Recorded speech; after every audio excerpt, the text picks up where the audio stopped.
Сіздер бардық тармақтарда Акылбек Үсөнбекович 22 жылда өсүш болуп атат, мектептер курулуп атат, жолдор салынып атат, кумтөр алынып атат, киреше түшүп, мына айлыктар көтөрүлүп атат, тегиз бөлүп атасыздар да. Бирок мен спортту hiç көрбөй атам да. Эмне үчүн кыргыз спортун өгөйлөй беришет алдыңызда отурган министрлер? Тем более 23 жылы бул лицензиялык жыл болуп атат.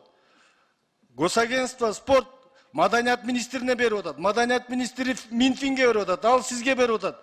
Болгон 650 миллион сурап атышат. Ушул соревнованиябыз, витаминдерибиз, кийимдерибиз, сборлорубуз ушуларды бир татыктуу бардык спорт түрүнөн лицензия алайлы деп. Аз мына миңдеген жаш спортчулар сиздерди көрүп атат. Шуну колдоп коесуздар, аркага тээп коесуздар. Болгон 600 миллион сураса. 1 миллиард беребиз, бөлүп аласыңар өзүңөр депсиз. Ал 150 миллиондон бөлүнөт. Маданиятка, маалымат, жаштар, спорт, улуттук аралык мамилелерди бөлүп аласыңар депчи. Ошон үчүн маданият министри, сиз спортту коргошуңуз керек, сиздин канатыңызда тургандан кийин. Кайлыбек Карабекович, biz бюджетти 2022 жылы бекиткенде 960 миллион 171 сомдо бекиткен экенбиз.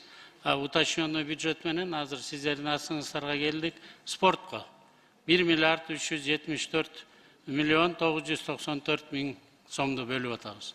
Бул бир топ көбүрөөк акча, мурункуга караганда. Мындан тышкары олимпийский вид спорттолорго эгерде 136 миллион 925 миң сомду сиздер бекитип берсеңиздер, 2022 жылы 270 миллион сом бөлүнүптүр. Сөзсүз түрдө баарына жетпейт экен.